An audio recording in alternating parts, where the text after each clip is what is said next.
So to everybody who is joining us, welcome. Thank you everyone for joining us for Hispanic Heritage of Central Florida with Dr. Steve Noll. My name is Katie Kelly. I'm the Special Programs Coordinator at the Orange County Regional History Center. If you've never visited us before, we are located in downtown Orlando. We're right next to the Orange County Public Library downtown. Our museum is located in the historic 1927 courthouse and houses 4 floors of exhibits. Covering Central Florida's history from 12,000 years ago up to today. Today's program is made possible in part by the Historical Society of Central Florida. Now more than ever, public support of the Historical Society is vital to our ability to provide programs like these. So I would encourage anyone interested in giving to our local organization, which is giving back directly to our community, to check out our website at thehistorycenter.org. All contributions greatly help us to fulfill our mission to serve as the gateway for community engagement, education, and inspiration by preserving and sharing Central Florida's continually unfolding story. You can find information about membership and donations on our website at thehistorycenter.org.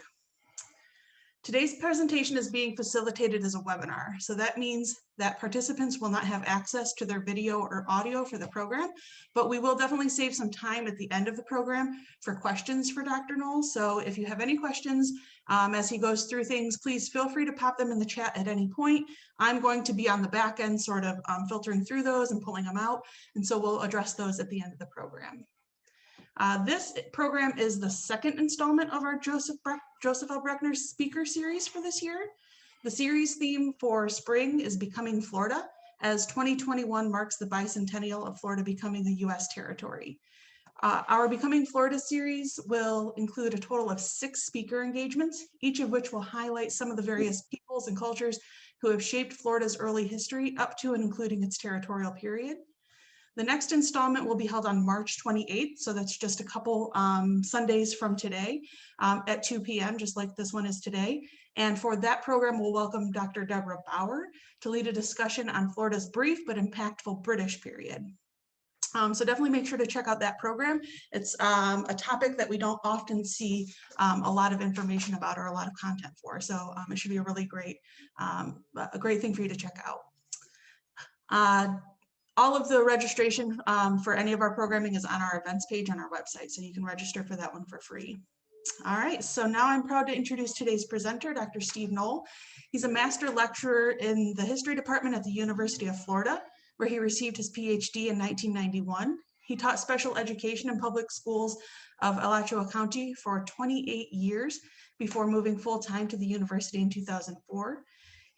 He has written extensively on general Florida history, as well as more specialized subjects ranging from the state's environmental policy, the ill-fated Cross Florida Barge Canal, and the disability rights movement of the 1970s. So without any further ado, I'm going to turn off my mic and my camera. I'm going to turn things over to you, Dr. Noll. Again, for the audience, if you have any questions whatsoever, go ahead and put those in the chat and we'll address those at the end. Okay, it's a pleasure to be here. I realize we're competing with the wonderful weather outside, but we'll make it as enjoyable and informational as possible. If my cat gets in the way, that's just one of the joys of Zoom. So he's right here. He has become an integral part of my Zoom classroom experience, and as I move towards more face-to-face teaching, my students who are excited about being face-to-face are sad about not having Weasley here. So I'm going to go to the slideshow part of this and get here. So, okay, so this is the Hispanic heritage of Florida. I'm going to expand it from not just Central Florida, but Florida itself. And this comes out of a larger discussion that was held starting 8 years ago with the 500th anniversary of the discovery of Florida by Europeans, by Hispanic Europeans at the University of Florida. And I've been tweaking this talk ever since. So with that, let's talk about the Hispanic heritage and its relationship both to history and to contemporaneous issues. in order to do this, we're going to start with the Columbian Exchange, which is something that has really reshaped the way that historians, anthropologists, sociologists examine the connectivity between three worlds which collide in the aftermath of Columbus's discovery of the New World. And certainly it is among the most profound reshapings of human society in human history. And it's all related to the interactions between Hispanics first and then other Europeans and indigenous peoples in the New World, Florida among them, and also between Africans as well. So the Columbian Exchange, and as I explained to my students, it's both the volitional and non-volitional. So on purpose and not on purpose, transfer of flora, fauna, and microbes between old world and new, and it's an exchange. So stuff goes back and forth, and Florida is really a part of this exchange. Now, much of what is today we think of as native Floridian only comes about because of what happens with this Columbian Exchange, and much of what happens in Europe only comes about because of this Columbian Exchange. So today I went to Publix and we're having spaghetti for dinner, so I got tomato stuff to make my sauce. Understand that doesn't happen in Europe before the Columbian Exchange. And understand when we have Florida and orange juice, which is synonymous. Look at your license plate. It's there. The orange is there.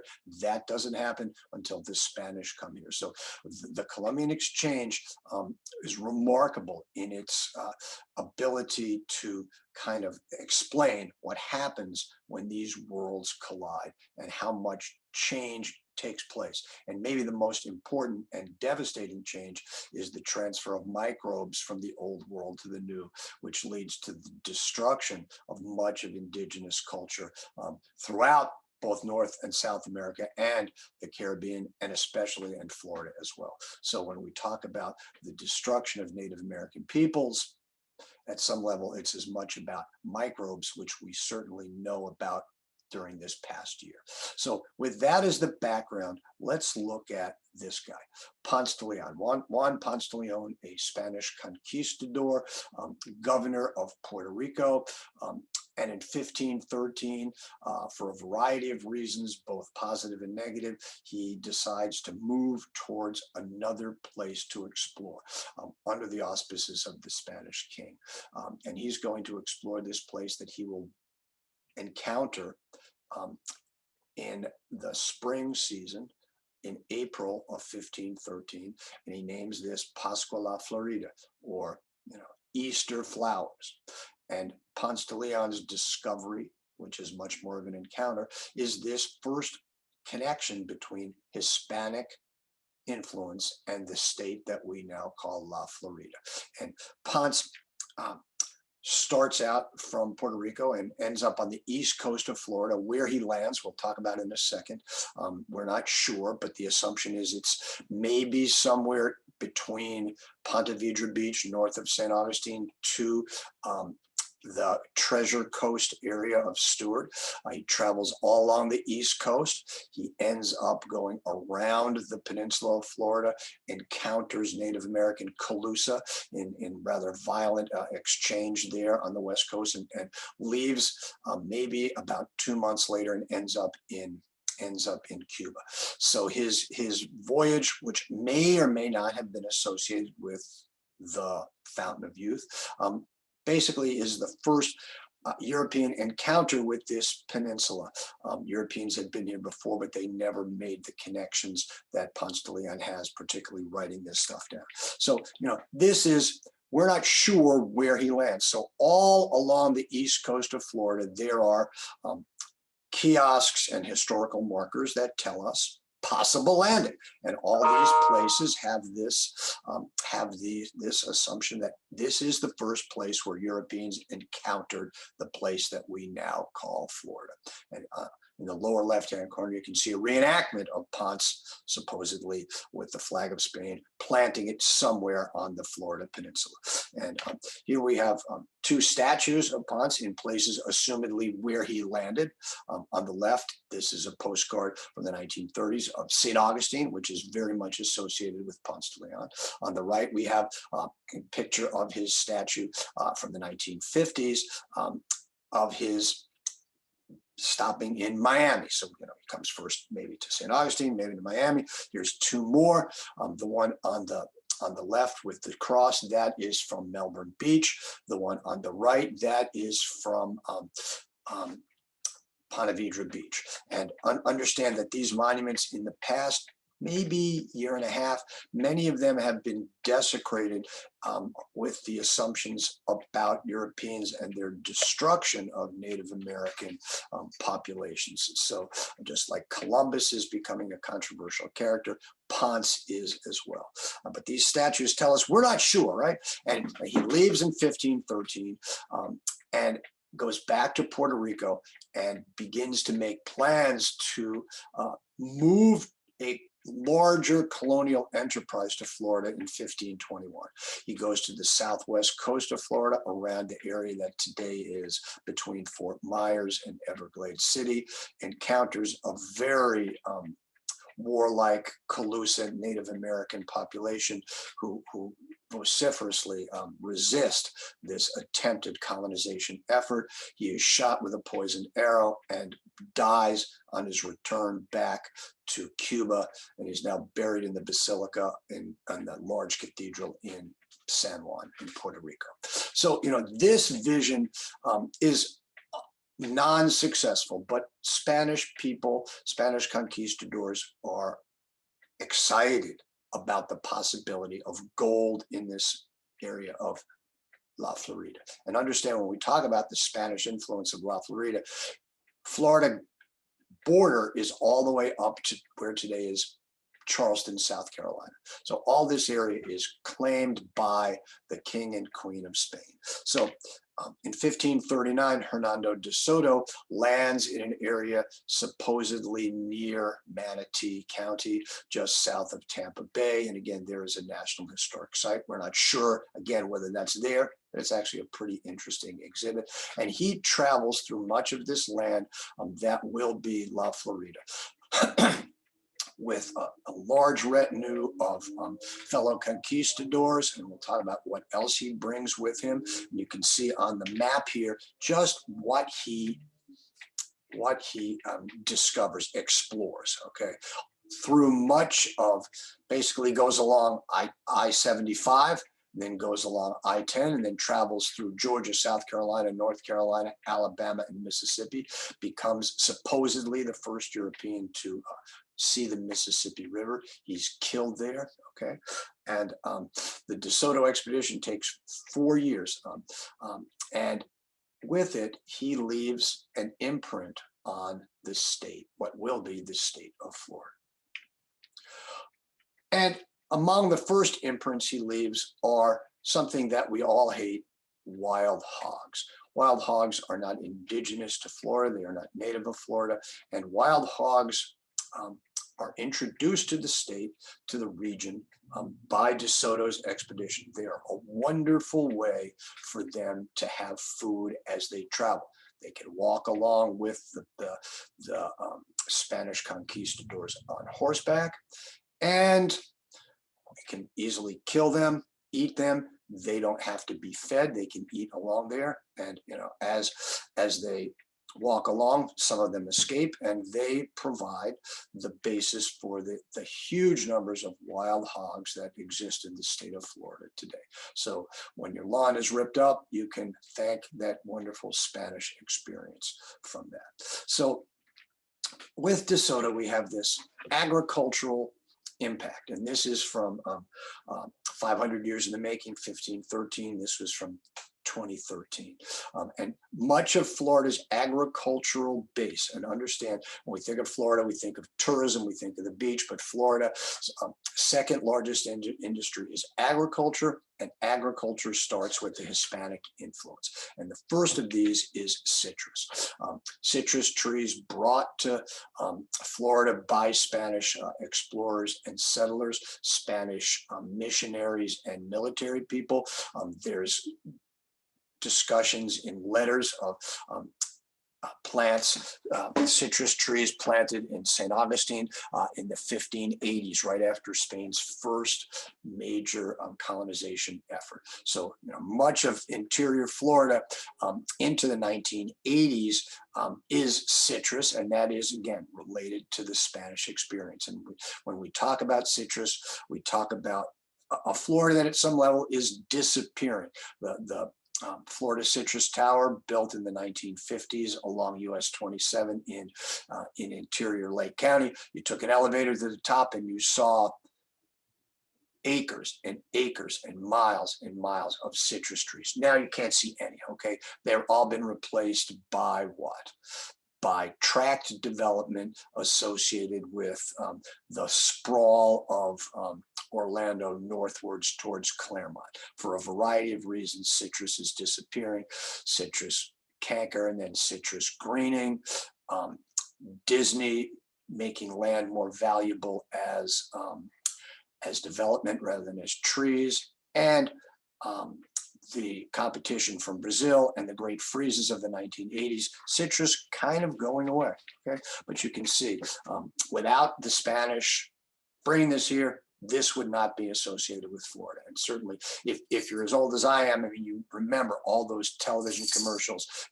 A day without, a breakfast without orange juice is like a day without sunshine. And again, that has to do with the Spanish influence in the state. And there we are again. Greetings from Florida, right? And you can see the citrus trees here. And then Spanish cattle ranching. 1600s, Spanish brought their cattle here. Once again, like hogs, you let them roam freely. They can eat. You don't have to provide food. And much of interior Florida, all the way down to what today is Osceola County, was interior cattle country. And Alachua Ranch, which is the county that I'm in, comes from this notion of Spanish cattle ranching in interior Florida. You see, these are Spanish brands, and the cattle that are brought become accustomed to the Florida landscape. Tough, hardy, have to deal with short grasses in the interior of Florida, have to deal with the heat, and they become this specialized kind of brand of Florida cattle that basically exist only here. And into the 19th century, we can see how important cattle is to Florida, with the Florida Cow Cavalry providing significant meat for the Confederate forces, as you can see in these two paintings. And even into the late 19th century, we see Florida cattle all around the coastline. This man here is Jacob Summerlin, king of the Florida Cracker Cowboys, the man associated with both Orange County and Polk County, supposedly the first man, according to him, this wonderful apocryphal story, I'm the first white guy born in Florida when it's an American settlement. And even into the late 19th century, these Florida Cracker Cowboys on horses that were brought over through the Spanish period, again, bred specially for the Florida frontier. And these pictures, these are Carlton Ward photos of contemporaneous Florida cattle ranching. And Florida still has the largest cattle industry east of the Mississippi, and again, tied into the Spanish influence. And the other major Spanish agricultural pursuit is sugar. Spanish sugar plantations were built during the first Spanish period, but especially during the second Spanish period. Technology developed in the sugar islands in the Caribbean, brought to Florida as well, and the sugar fields are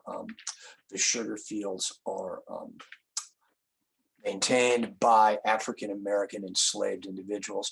On the upper left, you can see the ruins of the Bulow plantation established during the Spanish period, continuing into the territorial period and burned during the the Second Seminole War in the 1830s. So sugar, and you can see mostly an incredibly arduous, difficult hand task during the Spanish periods. Today, sugar is this mechanized giant south of Lake Okeechobee that is among the largest agricultural enterprises in the state. So again, tied in with Hispanic notions and Hispanic bringing of these agricultural pursuits to the peninsula of Florida. So while the Spanish are bringing citrus, cattle, and sugar, they are especially interested in converting the Native American indigenous peoples to Catholicism. And a series of missions are established during the first Spanish period that stretch from the coastline, and you can see all the way as far north as Santa Catalina, which today is St. Catherine's Island in Georgia, all the way westward towards what today will be Pensacola. And you can see when we talk about Florida in the Spanish period, we're really talking about northern Florida. Not much Spanish, although the Spanish claimed the entire peninsula, not much Spanish settlement south of where today would be Gainesville, okay? What's interior in Florida that may go all the way to where Orlando is going to be cattle country, and not many. So dozens of priests, Dominicans, come over and attempt to convert Native Americans, Timucuans and Appalachians in particular, to Catholicism. And a whole series of these missions are established along what today is I-10. The most important of those is around where today is present-day Tallahassee. And of course, the pandemic is there, but if you go to Tallahassee, Mission San Luis is a wonderful recreation of the Spanish mission there. It's got a great museum, it's got a great living history, and it really explains kind of the interesting, tenuous relationship between Native Americans and the Spanish missionaries.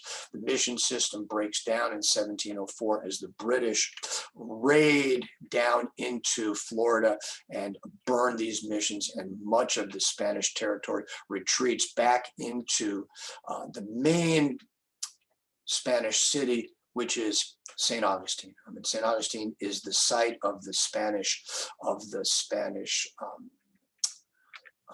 church, the basilica, built in the late 18th century, still in existence today. This is where the leader of the Catholic Church in the province of Florida lives and provides the church services. You can see this church still used. You can see just how ornate and impressive this church is, telling us that Florida is an important part of the Spanish Empire.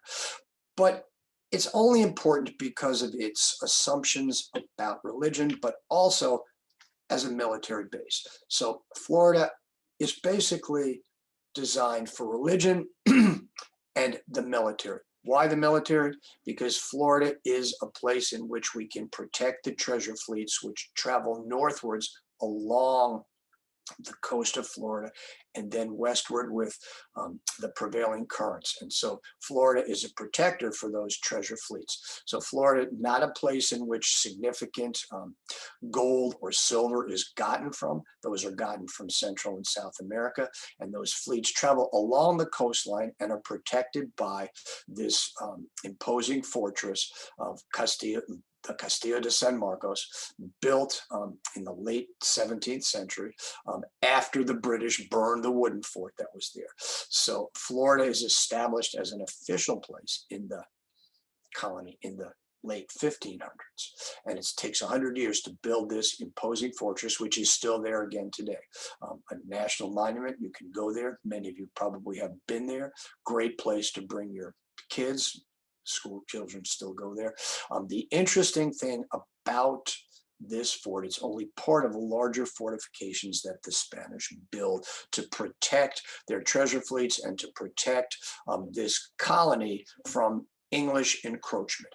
And North of the fort is an area called the Gracia Real, which is at the grace of the king, named after Santa Teresa, the patron saint of this place. The place is called Mose, named after a place given to it by Native Americans. This is the first free black settlement in what will be the United States under Spanish auspices.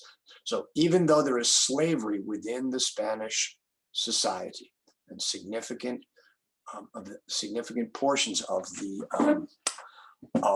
agricultural pursuits are done by slaves, the Spanish encourage English runaways to come to their colony. They established this settlement around this fort in 1738, and they participate in the Battle of Fort Mose, which protects Spanish Florida and drives off the English invading from Georgia. Now, why the Spanish encourage English runaways runaway slaves if they have slaves themselves? Well, simply because they recognize that this will weaken their opponent. Slaves run away to Florida, they come here, they pledge allegiance to the King of Spain, they convert to Catholicism, and they become Spanish citizens. And maybe the most interesting is this Spanish citizen named Francisco Menendez, runaway slave from South Carolina, born in Africa, enslaved, brought to South Carolina, runs away to Florida, becomes the leader of the militia at Fort Mose in 1739, becomes literate, writes a letter to the king telling not to the governor, not to the viceroy, but to the king himself, saying, dear sovereign, I fought heavily to protect our country's colonies. I need some land in return for this. The king grants Menendez land as a reward for him fighting on the side of the king. A year later, he is out in the Atlantic Ocean on a privateer fighting for Spain. He is captured again, amazingly, put into slavery again, this time into the Bahamas. He escapes again, goes back to Florida, reestablishes the community at Fort Mose again. And in 1763, when Spain loses Florida and it goes over to England, which apparently you guys will be talking about in a couple of weeks, Menendez and his group of runaway slaves, who are now Hispanic people, right? Speak Spanish, write Spanish, are subjects of the Spanish king. They leave and end up in Cuba. So his story is phenomenally interesting and talks about kind of the connections, what people call the Creole connections of Hispanic Florida during this time period. These people are multilingual, they're multi-ethnic. I mean, it's an amazing story.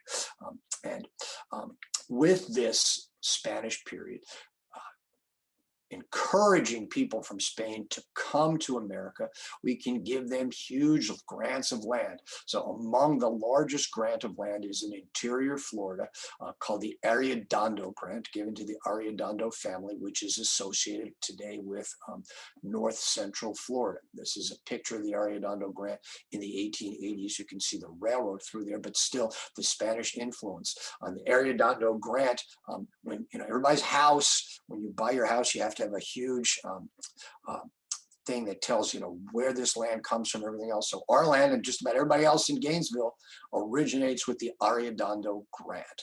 And into the 1880s, there is still significant legal concerns over who actually owns this land. And the Ariadondo family eventually gets complete title of this, even in the 1880s, even as it's a United States state, because they had title to the land back when it was Spanish. Okay. So things change. 1819 takes 2 years for the treaty, the Adams-Onis Treaty, to be signed for Florida to become part of the United States. So now Florida is part of the United States. Significant proportions of those people who are living here, those Hispanic people, leave, go to Cuba, go back to Spain, but significant portions remain in what will now be the territory of the United States, making St. Augustine the most Hispanic city in what is the United States. Okay, yeah. If New Orleans is a French city. New Orleans is a Hispanic city. And we have this person, Joseph Hernandez, who changes his name from Jose Hernandez upon the transition of power in 1819 to 1821. Joseph Hernandez is an important figure in territorial Florida, becomes the first territorial representative of the territory of Florida to the United States Congress. He can't vote. It's kind of like the person in Puerto Rico or the person from the District of Columbia, but he is a member of the United States Congress, the first Hispanic member of the United States Congress. And Hernandez is an important figure during this time period, has a series of plantations along the coastline in what is now Flagler County. Malacompra, or Bad Deal, as it's called, that's his plantation. And it's run by slave labor, enslaved people. And to tell you, the connectivity, he's born in Florida, in St. Augustine, under the British rule. He grows up in St. Augustine under the Spanish rule. He becomes to manhood and becomes an important figure during American rule, and then ends up living in Cuba and dying in Cuba. So again, talking about that interesting relationship between Florida and the larger Atlantic world. And certainly Joseph Hernandez epitomizes that, and epitomizes the relationship of Florida to slavery as well. And then we move towards the relationship of Florida to Hispanic influences around the city of Key West. And Key West certainly is an important place because it is the largest city in Florida into the 1880s. It's not connected at all to the continental United States until Henry Flagler's Railroad in 1912. But Key West connects Florida to the rest of the world. And certainly it has a significant Hispanic influence by its relationship to Cuba. And by the 1870s, Key West is the center of cigar manufacturing in the United States, with lots of Cuban cigar manufacturers and cigar makers. You can see this is the Elgato cigar factory, as Cuban cigar entrepreneurs and their cigar rollers come to Key West and make cigars there, right? Among them is this man, Vicente Ybor, born in Spain, moves to Cuba as a young man, moves to Key West as a middle-aged man, and then moves to Ybor City in the early 1890s to establish a cigar manufacturing industry there. Brings Cuban cigar makers with him. Now, why does he move to this place in the middle of nowhere on the Florida Peninsula? Well, Henry Plant is building his railroad, so there's connectivity to the rest of the United States. You don't have to be dependent upon shipping. There's free land or cheap land there. He's not as susceptible to hurricanes as they are in Key West. There was just a big fire in Key West in the early 1880s that destroyed much of the town. And also, there's a significant Spanish, Cuban, Hispanic, anarchist cohort of cigar rollers in Key West, and Ybor assumes that if he moves his factory to this new place that he will call Ybor City, that he will be able to get away from these people. That's not necessarily the case. You can see his factory on the left here. That's one of the houses that he builds on the right. And if you go to Ybor City today, the Ybor City State Museum is in one of these houses that is still in existence. You can see the cigar rollers. They are artisans. They are people that take pride in their craft. And they have somewhat control over Ybor's factory because they have power, because they have skills. And with those skills, they allowed this man to be in the factory. This is the lector. the reader.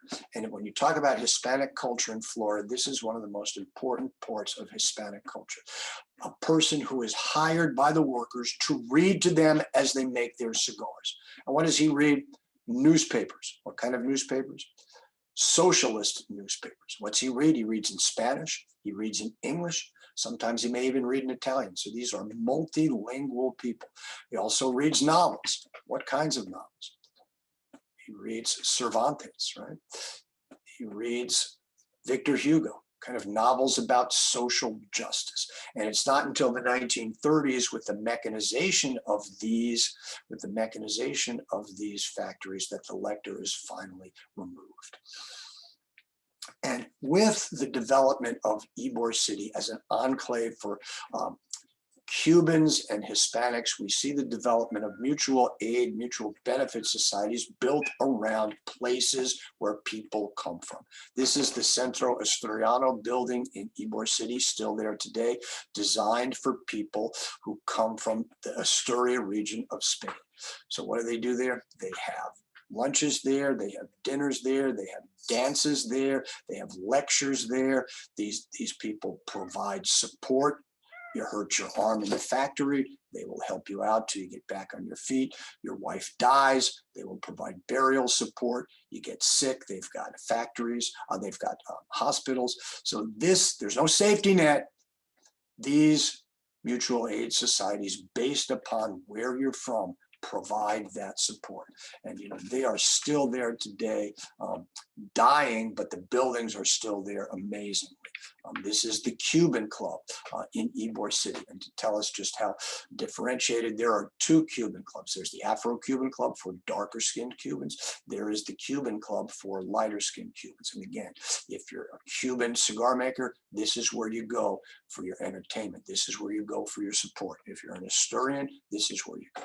So tied connectively, those ties to the old country still profoundly important in Ybor City. Ybor City also tied to political unrest. This is Jose Marti.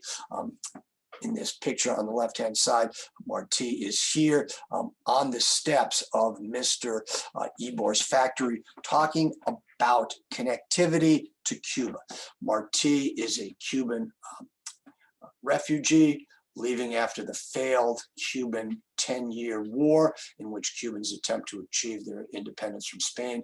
Marti works assiduously in Key West and in Tampa to drum up support for a new revolution. In fact, when the second revolution starts again in 1894, it started with Marti sending a package of Tampa cigars to Cuba, and in the package is wrapped a note that says the revolution will start.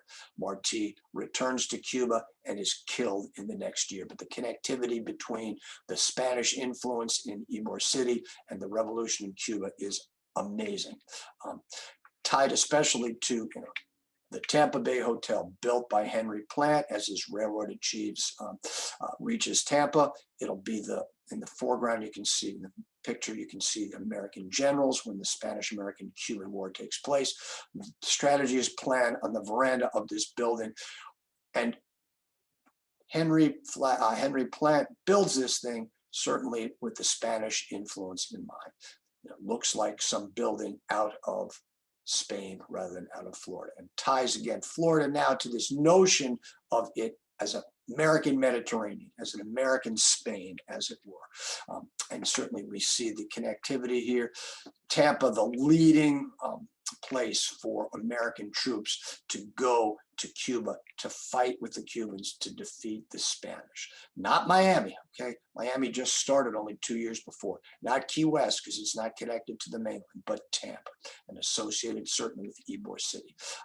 Key West, we see these monuments to the Spanish-American Cuban War, these monuments to those sailors who died, those 253 sailors who died when the Maine blew up in Havana Harbor in February of 1898, precipitating the American involvement in the Spanish-Cuban War to become the Spanish-American Cuban War, erected by citizens of Key West, you can see. Right?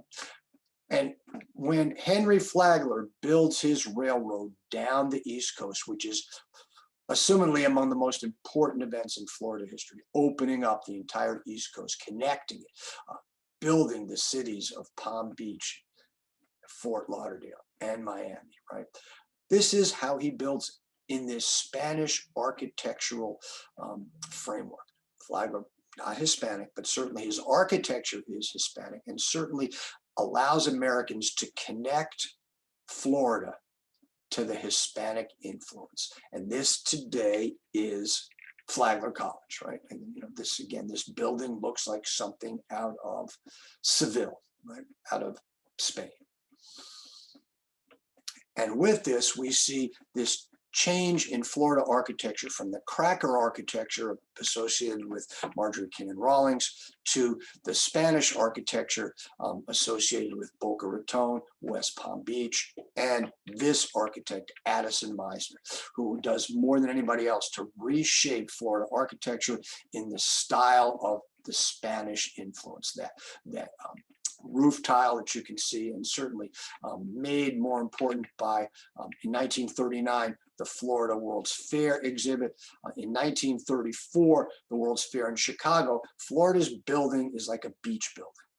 But by 1939, we're back to this notion, you know, people come to this exhibit, and it looks like something from Spain, that notion of Florida connected to the Spanish influence.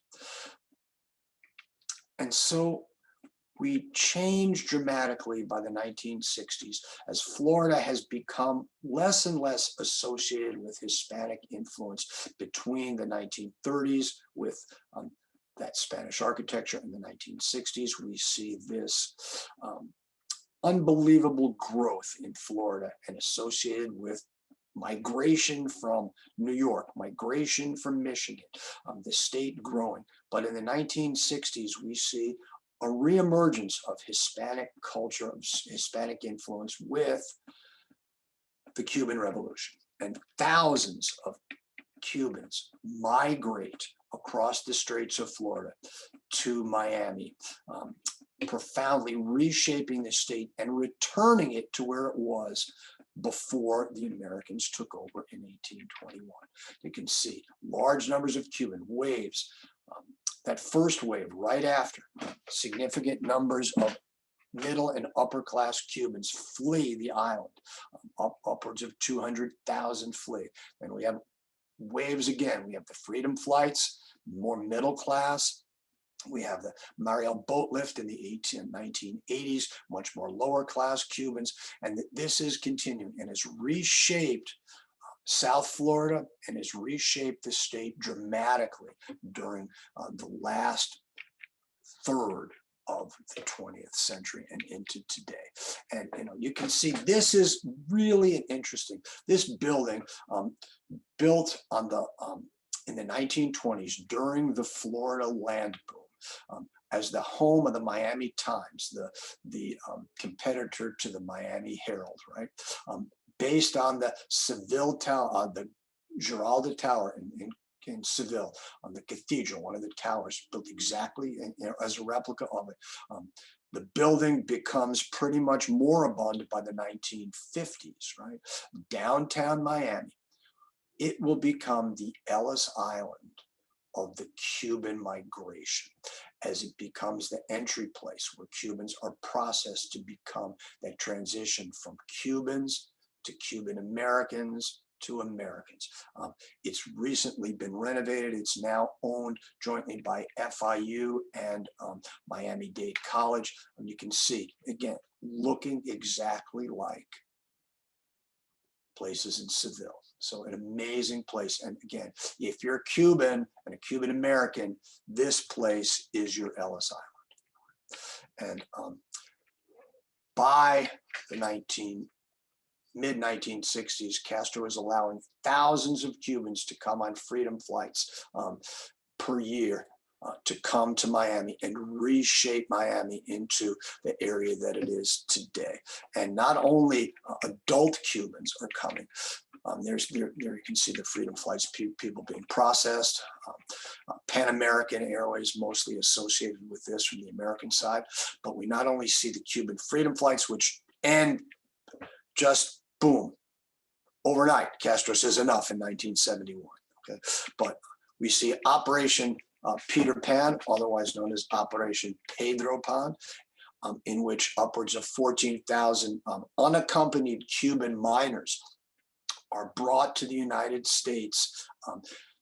Kids from 6 to 19 are brought to the United States and adopted by Catholic families. An operation organized, strangely enough, within Cuba by this woman named Polita Grau, whose father was associated with the original, with the government before Castro, by Father Brian Walsh, who you can see here, and by the CIA. So it's Cubans within Cuba, it's Catholics, and it's the CIA. These people are brought to the United States and adopted by families, mostly in Florida, but all the way to Nebraska. And famous people like the first Cuban-born member of Congress, Mel Martinez, U.S. Florida Senator, and Carlos Aire, professor of English literature at Yale, who writes this book, National Book Award winner, Waiting for Snow in Havana, which if you haven't read it, take it out of the library. It's a great book. Talks about this transition from Cuban to Cuban American to American and the difficulties of that. So these are people involved in Operation Peter Pan. And it's interesting. I've talked to people who are veterans of this, brought over here as children. They call it Operation Peter Pan. Anglos call it Operation Pedro Pan, which is just very interesting, the differentiation of what it's called. Cuban memorials.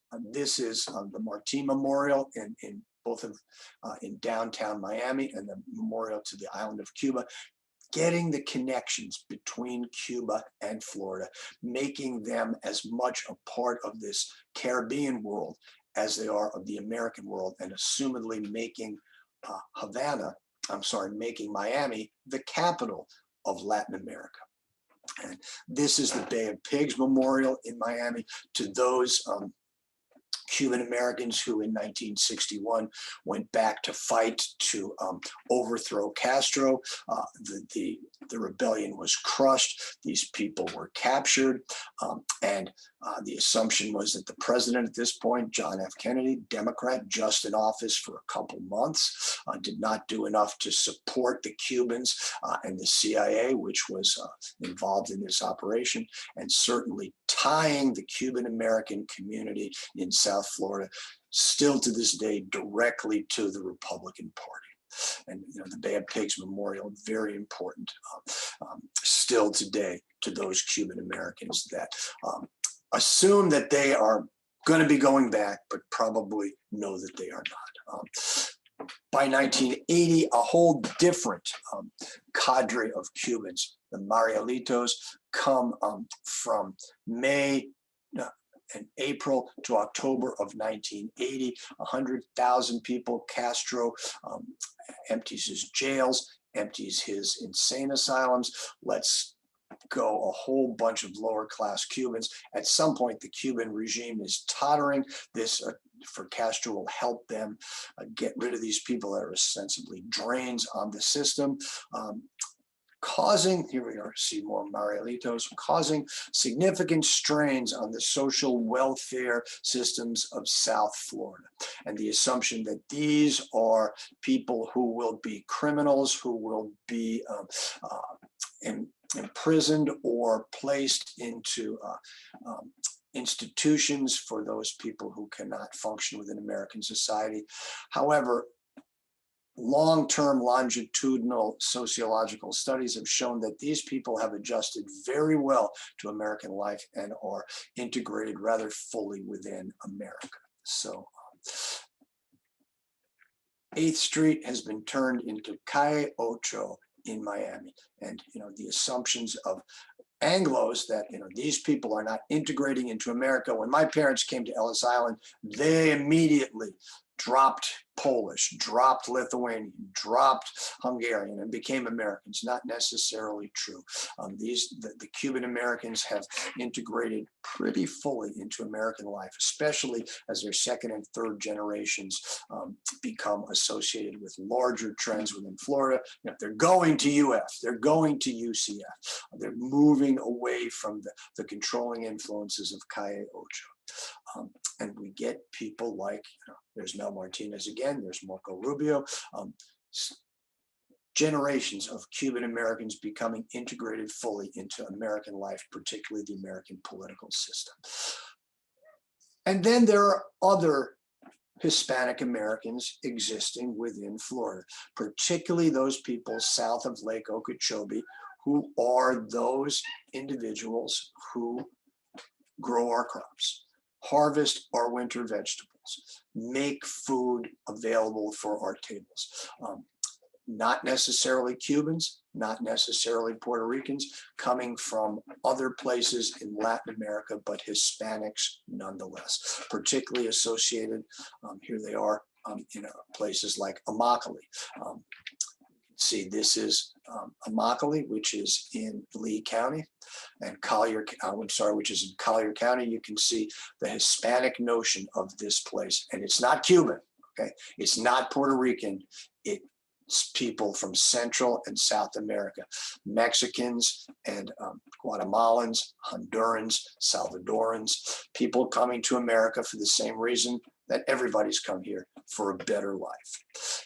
And you can see the Hispanic population of Florida is changing dramatically. When we talk about Hispanic population in 1970, into 1980, into 1990, it was all about Cubans.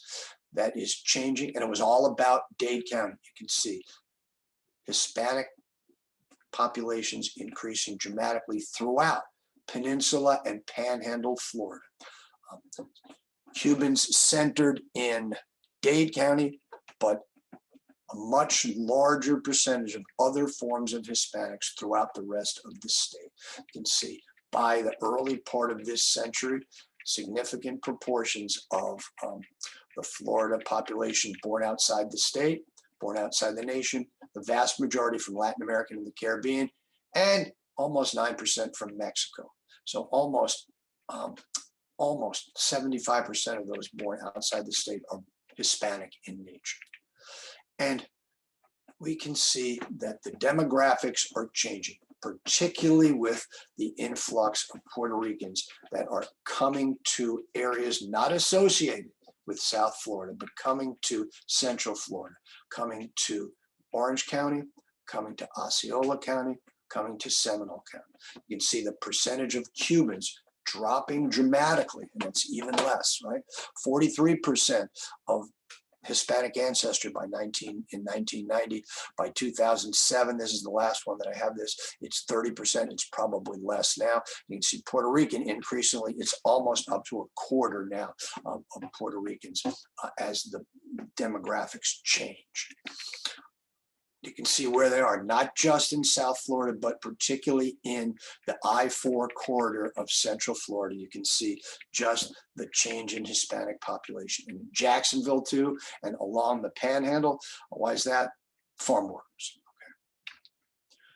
Okay. And you can see here, Puerto Rican percentage, Central Florida, the centerpiece of this Puerto Rican diaspora associated with Orange, but particularly Osceola County.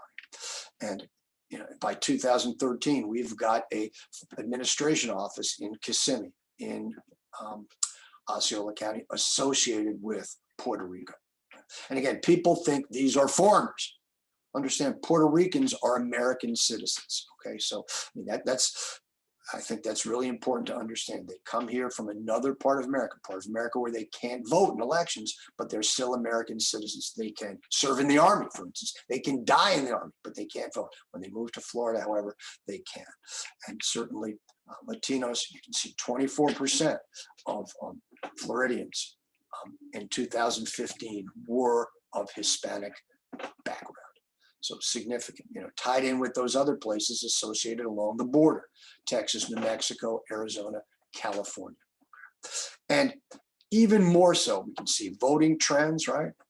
Democratic and Republican, again, belying the myth of unilateral uniform voting patterns.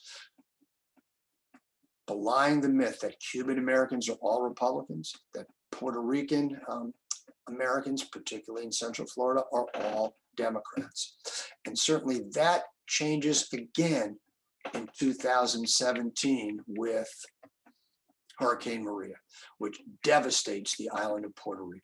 And thousands of Puerto Ricans moved to Central Florida in response to the devastation that took place on the island during that time period and is still taking place. You can see between October of 2017 and February of 2018, where the largest counties that received Puerto Ricans coming in: Orange, Osceola, Dade, Hillsborough, Polk, Broward, even more. Look at that. I mean, it's amazing. Seminole, the only Bronx, Massachusetts, Philadelphia, but look at how many in Central Florida, right? Orange, Osceola, and Seminole, unbelievably. Right? 150,000 people moving just in that 5-month period. You can see post-Maria student enrollment increasing dramatically. Orange, Osceola counties, right? And welcome to La Florida, going back to the original name, you know. And again, when we talk about, oh my God, Florida's turning Hispanic. No, Florida at some level is maybe returning to its Hispanic roots, which I think is really interesting. People voted, right? People voted because they are now Americans, right? Hispanic electorate, you can see the changes. 2018 versus 2019, 44% come from other places other than Cuba and Puerto Rico, right? Cuban numbers down, Puerto Ricans about the same, okay? You can see the total numbers of eligible voters, 3 million people, right? There we are. Registered to vote in 2020, significantly increasing, right? And again, they're not voting monolithically. Republicans were concerned about this. Oh my God, it's going to flip the state. Significant numbers of Hispanics voted Republican in the 2020 election, ensuring that Donald Trump would win the state of Florida. And I think we're going to end with this. 21st century Florida, still Spanish after all these years. And this tells us that the Hispanic influence is strong and important.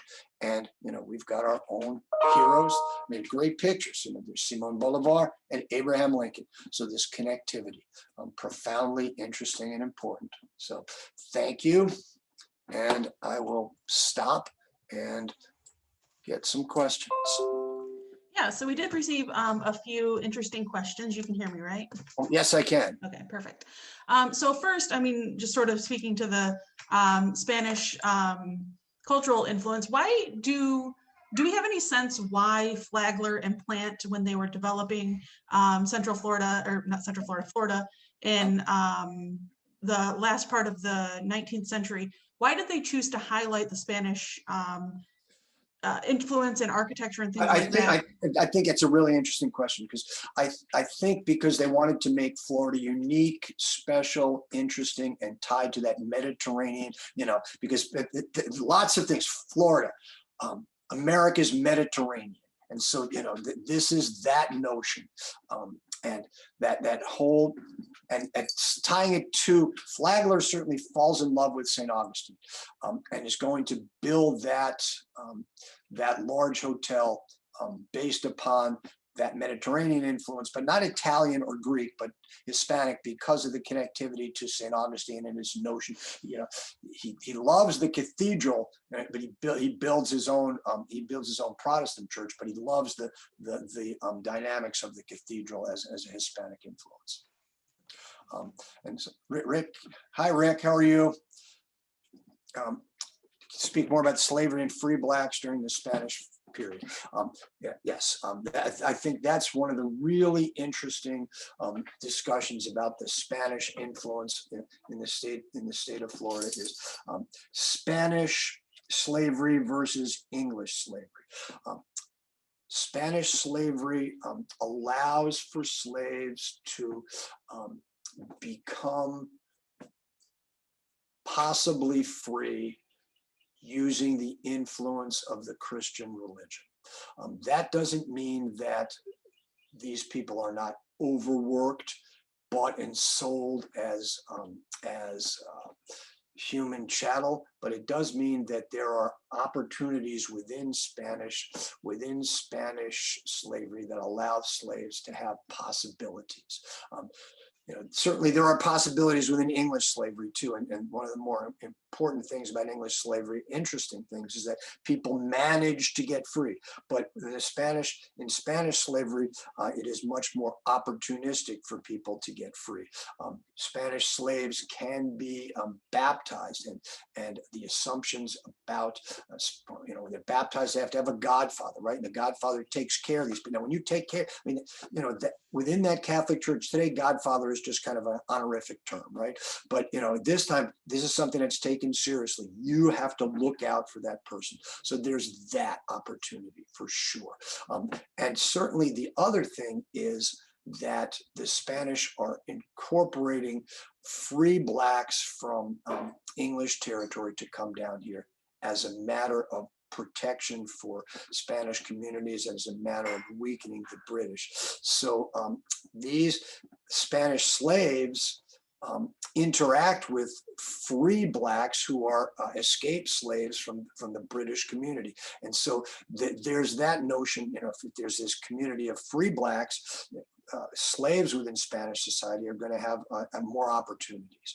And there's also the possibility, within both societies of, racial intermixing, but within Spanish society, many of those slaves, those offspring of slaves and masters, have possibilities of becoming free, as opposed to within English society, where the status is passed on through the mother.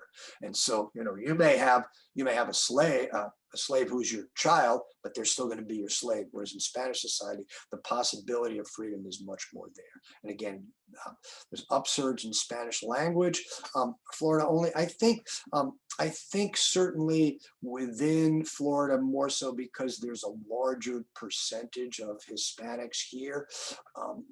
But certainly, I think there's a notion about diversity that has come about in the past, certainly maybe within this century, that lets us believe that, the assumption that, my God, those people who speak Spanish are just inferior because they haven't taken up English. And I think now there's a notion that maybe, hell, these people are multilingual. And, people like Francisco Menendez is at least trilingual. So the assumption is, in a global world, opportunity to speak a variety of languages is a benefit, not a problem. And, those people who say, well, the last Anglo in Miami turned out the lights, I think, they are really missing the possibility that being able to speak two languages is not a problem, it's a possibility. I'm just curious, can you speak at all to the, were there Native Americans in Florida during the Spanish period who identified as Seminoles yet, or did that come later? And if they did, what were the relations? Okay, that's a great question. And, there's all this notion of when the Seminole Nation really starts. And certainly, I think as they're being pushed downwards from areas that are particularly Georgia, by maybe the 1700s, the late 1700s, there are Native Americans who identify as Seminoles, particularly in areas where I am right now, in north central Florida. So when William Bartram comes by here in the 1770s and examines and investigates both the natural environment, but also the native environment, and he talks to tribes people like Cowkeeper. These are Seminoles who are here, and the Spanish at some point see them as not subjects of the Spanish crown, but as allies, as it were. So yes, they are here as the original indigenous peoples, the Calusa in Southwest Florida, the Timucua in Northeast Florida, and the Appalachee in areas around the Panhandle are wiped out both by disease, but also by constant battles between the English and the Spanish. So the Seminoles are here within Spanish Florida, and particularly in during, say, the Patriot War, which is the war in Florida during the War of 1812. These people fight on the side of the Spanish as American freebooters come down here attempting to take Florida. Why do you emphasize disease? Because these people, what picture are we trying to paint with that chart about our Hispanic heritage? Jose, I think that the Spanish and the Europeans do bring disease that Native Americans do not have antibodies for, and die in huge numbers. There's absolutely no doubt that the Columbian Exchange brings this disease to the New World. And I'm not trying to paint a picture, because I don't think it is not necessarily volitional. The assumption is, why are these people dying so much? Both Spanish and English and French people maintain Native Americans are dying because they're not Christian. They are not, there's no understanding of notions of the germ theory of disease. Do we lay the same level of reverence upon China? I don't think there's any reverence. I don't understand what we're talking about reverence here. Disease did affect, but I think that particularly smallpox and even diseases like measles and mumps wiped out significant portions of Native American populations. Jose, does that answer your question?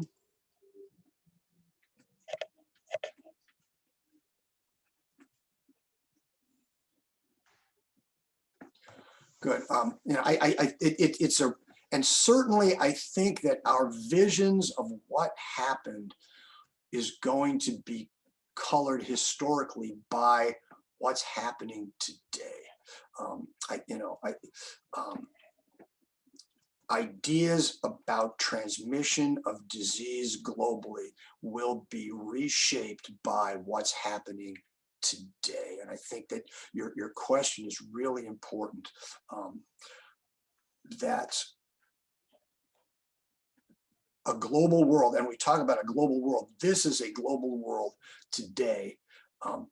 The global pandemic of 1918 established because the Great War, there are thousands of people on the march all over Europe and Asia and everywhere because of the war. And certainly I think that's what happens during this exchange. And I think the exchange is important, that it's an exchange, that the old world gets stuff from the new world, right? Lots of stuff. I mean, certainly the potato is brought there, you know, the tomato is brought there. So things change dramatically. And I think it's among the most important aspects of what's happening with the Spanish influence. And it's not just the Hispanic, I would say the European influence. I think it's profoundly important that it's a two-way street. And certainly when we talk about the changes in Florida's landscape, changed dramatically by the introduction of hoofed animals, you know, cattle, sheep, hogs. So you know, it's really, really important. And and what your question I think is really good. Thank you. All right. Well, I think that's our last. Did we get another question that came through? No, there's just a comment. That's occurred today because of COVID and technology. Yeah. So I certainly we don't know what happened